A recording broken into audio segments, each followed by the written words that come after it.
სამხრეთ კავკასიაში არც მშვიდობისა და არც ომის ვითარება არ შეიძლება მუდმივად შენარჩუნდეს. სააგენტო ტრენდის ინფორმაციით ეს განცხადება საქართველოს კათოლიკოს პატრიარქმა, უწმინდესმა და უნეტარესმა ილია მეორემ დღეს ბაქოში კავკასიის მუსულმანთა განყოფილების ხელმძღვანელთან, შეიხულ ისლამ გაჯი ალაღ-შუკურ ფაშაზადესთან შეხვედრის დროს განაცხადა. ჩვენ ცხოვრობ ძალიან რთულ დროში. ყოველთვის ვნატროვდით ჩვენი ქვეყნები ყოფილიყვნენ დამოუკიდებელნი, თუმცა ჩვენი მოლოდინები არ გამართლდა. დარღვეულია აზერბაიჯანისა და საქართველოს ტერიტორიული მთლიანობა. ჩვენ არასდროს არ დავთანხმდებით, რომ ტერიტორიული მთლიანობის დარღვევა სამუდამოდ დამკვიდრდეს. ჩვენ გავაკეთებთ ყველაფერს, რომ იგი აღდგეს, ბრძანა უწმინდესმა. საქართველოს კათოლიკოს პატრიარქმა მაღალი შეფასება მისცა შეიხულ ისლამის აზერბაიჯანისა და საქართველოს პრეზიდენტების დამსახურებებს რეგიონში მშვიდობისა და სტაბილურობის აღსადგენად. საქართველოსა და აზერბაიჯანს ერთმანეთთან კავკასიის საერთობედი აკავშირებს.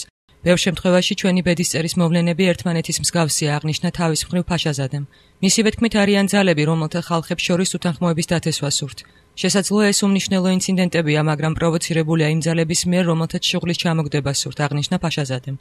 მისივე თქმით, საქართველოსა და აზერბაიჯანისთვის უმთავრეს პრობლემა ტერიტორიული მთლიანობის დარღვევა რჩება. საიდუმლოს არ წარმოადგენს, რომ კავკასიაში სერიოზული პრობლემები დაკავშირებულია სომხეთის პრეტენზიებთან მეზობლების მიმართ. მე მჯერა, რომ თქვენ ყველა ძალას იხმართ, რათა კავკასიაში მშვიდობა დამყარდეს და სეპარატიზმი აღმოიფხვრას. მიმართა ილია მეორეს კავკასიის მუსულმანთა სულიერმა ლიდერმა.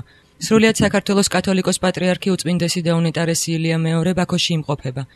უწმინდესი მონაწილეობს შეიხულ ისლამ ალაღ-შუკურ ფაშაზადეს დაბადების 60 და კავკასიურ მუსულმანთა მეთაურობის 30 წლის საიუბილეო ღონისძიებებში.